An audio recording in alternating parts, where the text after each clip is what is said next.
Assalamualaikum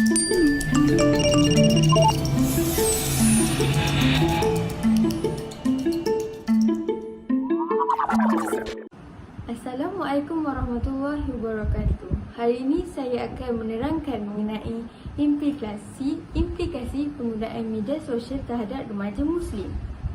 Tanpa kita membuang masa, marilah kita bersama-sama mengetahui apakah yang dimaksudkan dengan media sosial.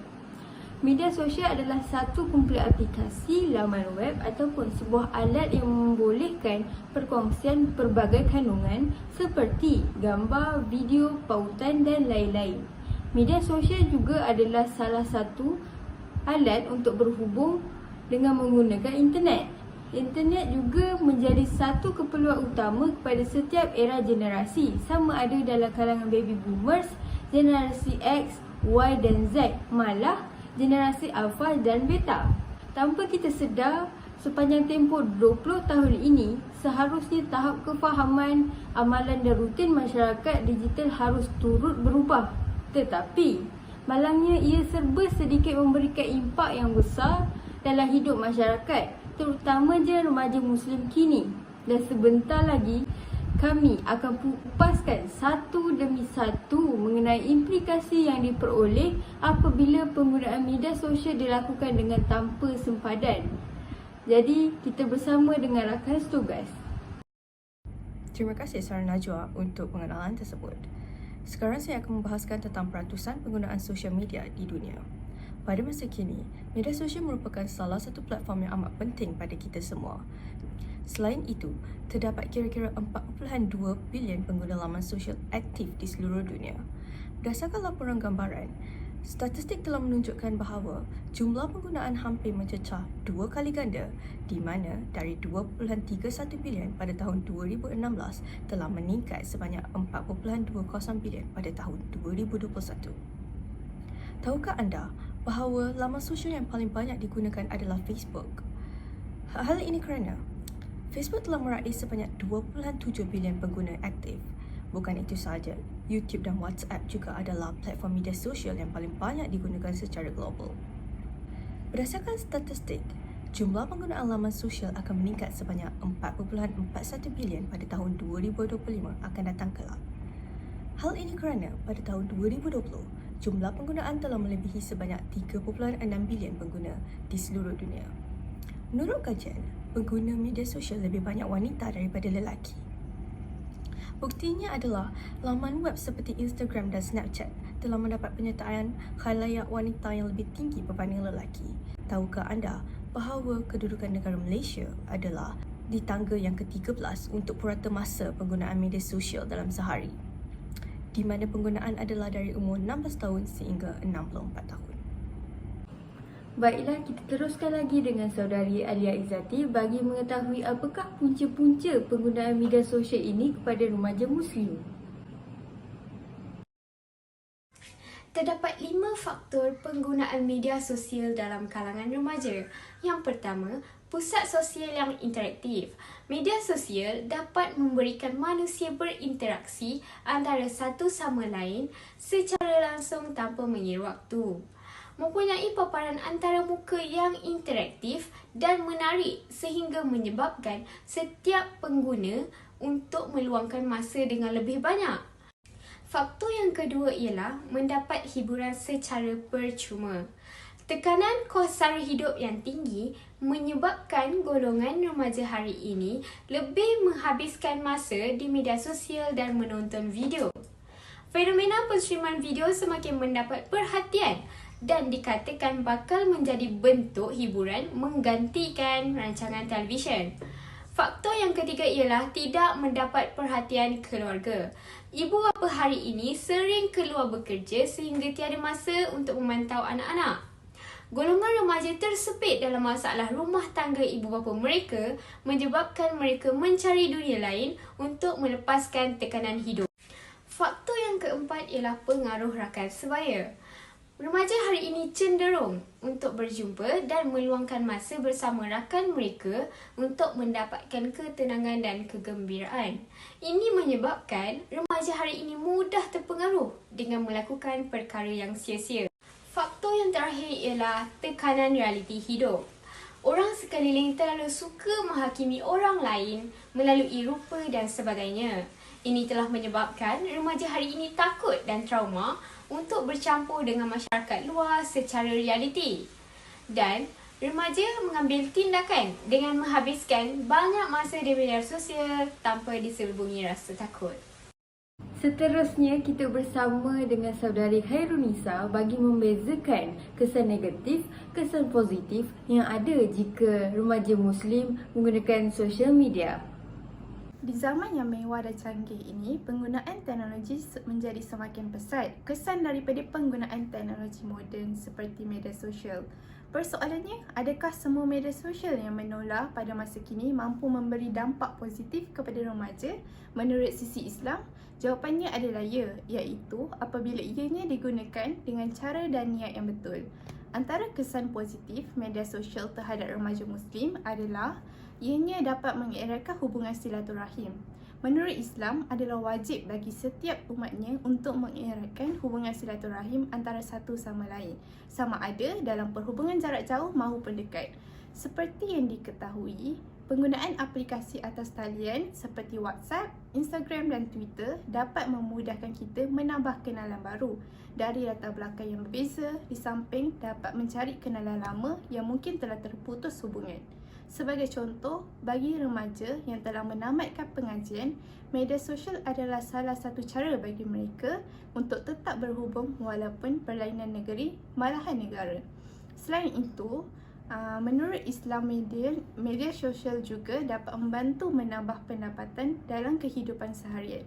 Terdapat pelbagai aplikasi atas talian yang boleh digunakan oleh remaja yang baru berjinak ingin memulakan perniagaan seperti Lazada, Shopee, Grab dan Foodpanda. Aplikasi tersebut mampu mengembangkan dan memasarkan perniagaan secara terbuka tanpa perlu bersemuka dengan pelanggan dan hanya membutuhkan modal yang kecil. Namun, di sebalik manfaat dan kemudahan daripada penggunaan media sosial, terdapat juga beberapa kesan negatif akibat penyalahgunaannya. Antaranya, remaja kini menghabiskan terlalu banyak masa dengan media sosial dan hal ini menyebabkan mereka tidak dapat tidur yang mencukupi. Tambahan lagi, jika para remaja menggunakan media sosial secara berlebihan, mereka akan terdedah kepada ketagihan terhadap media sosial dan hal ini akan menyebabkan mereka hilang konsentrasi jika melakukan sesuatu perkara. Malah, bukan itu sahaja, media sosial juga memberi kesan negatif terhadap akademik anak muda masa kini. Remaja yang menghabiskan masa lapang mereka dengan media sosial secara berlebihan akan menyebabkan masalah ketagihan. Hal ini boleh menyebabkan prestasi mereka dalam akademik semakin merosot dan mengakibatkan mereka ketinggalan dalam pelajaran. Penggunaan media sosial secara tidak betul juga boleh mengganggu perkembangan fizikal remaja. Hal ini boleh menyebabkan mereka menghabiskan banyak masa dalam rumah berbanding di luar dan menyebabkan masalah kegemukan atau obesiti. Dari kesimpulan yang didapati, gejala sosial dalam komuniti Islam kebanyakannya bermula di peringkat usia remaja dan ada juga semasa anak-anak di bangku persekolahan, yang mana masalah yang dihadapi ini boleh dibendung dan dicegah daripada akar umbi. Seandainya anak-anak yang dilahirkan membesar dalam kelompok yang sihat, maka akan baiklah kehidupan anak tersebut. Bak kata pepatah, kain yang putih jika dicorakkan dengan warna yang menarik, maka sekaligus cantiklah ia. Saudari Nurul Murshidah pula di sana akan berkongsi cara-cara mengatasi penggunaan media sosial yang berlebihan. Bersamanya adalah dalil-dalil yang bersesuaian untuk digunakan.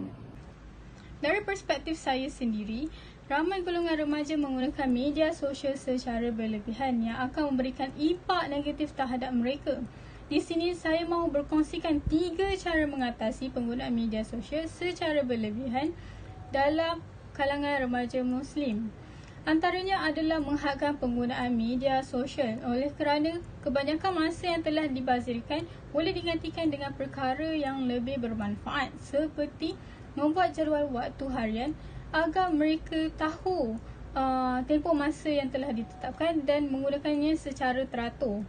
Dan sebagai contoh, mereka menghadkan penggunaan media sosial selama 2 jam sehari dan pada waktu yang lain mereka boleh melakukan aktiviti di luar rumah maupun melakukan aktiviti atau tugasan-tugasan di dalam rumah.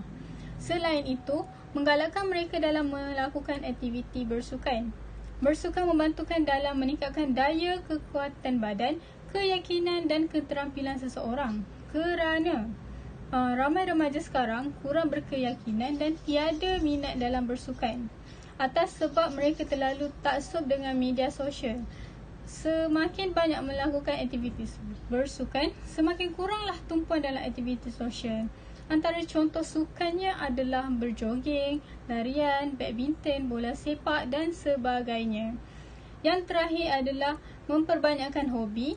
Apabila kita sendiri yang melakukan hobi yang kita minati, kita akan mengisi masa terluang itu dengan melakukan hobi tersebut berbanding melayari media sosial. Sebagai contoh adalah melukis, mengambil fotografi ataupun membuat videografi, kerana hobi tersebut dapat membuatkan seseorang itu lebih matang dan membuka peluang kepada mereka yang ingin menjadikan hobi mereka itu suatu kerjaya yang besar.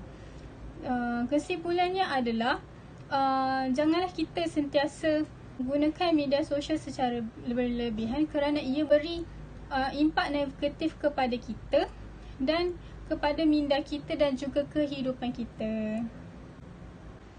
Sehubungan itu, saya ingin mengkongsikan ayat Al-Quran dan juga maksudnya daripada surah Al-A'raf ayat 179. Saya ingin simpulkan daripada ayat ini adalah janganlah kita lalai di dunia dengan perkara yang boleh merosakkan akidah. Apabila seseorang itu terlalu leka dengan media sosial, ia boleh menyebabkan individu tersebut meninggalkan kewajiban seperti melakukan ibadah solat 5 waktu. Selain itu, kita perlu elakkan menggunakan mata dengan melihat perkara-perkara yang tidak elok dan membuka laman web yang tidak sepatutnya, yang boleh merosakkan akal dan memberikan kesan negatif terhadap kehidupan seharian.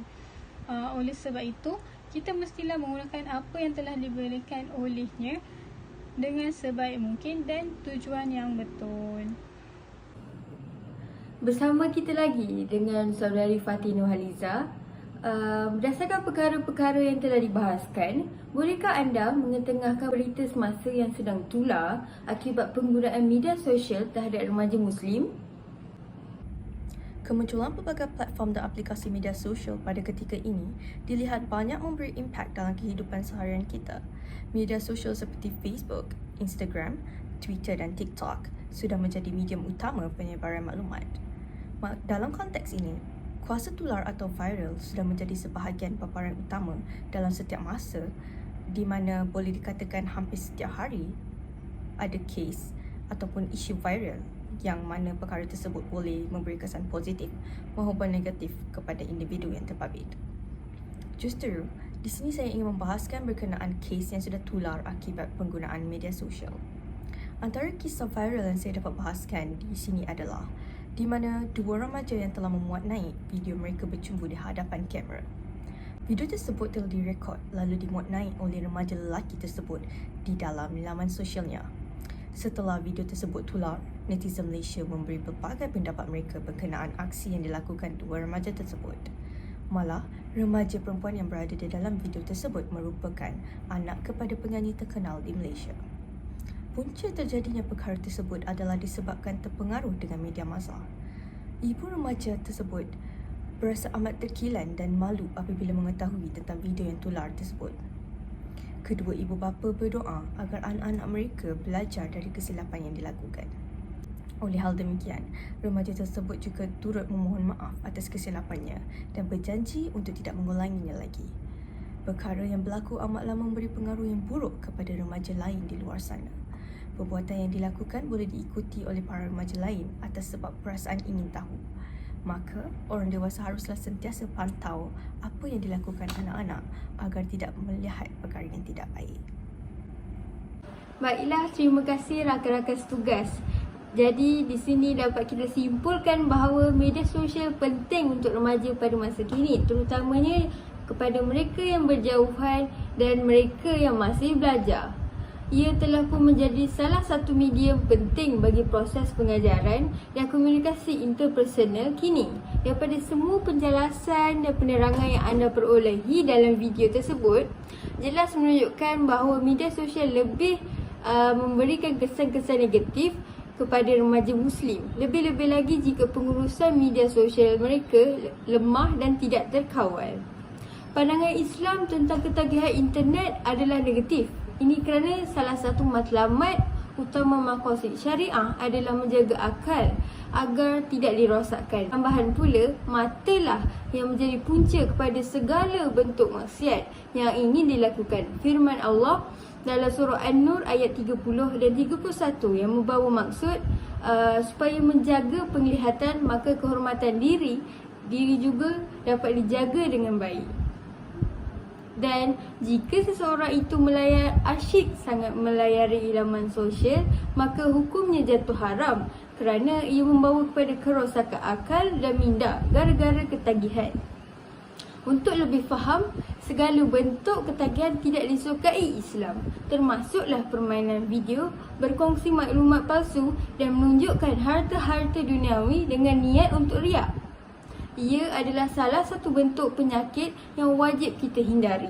Nasihat saya sesama Muslim agar gunakanlah media sosial secara terkawal dan hadkan kepada masa-masa yang tertentu sahaja. Sebelum saya mengakhiri perkongsian kami pada hari ini, saya kepilkan anda dengan kesan-kesan negatif memperlihatkan diri dengan perkara-perkara maksiat daripada Ibnu Qayyim dalam Al-Jawab Al-Kafi Man Sa'ala Ad-Dawa Al-Syafi'i. Sekian, terima kasih.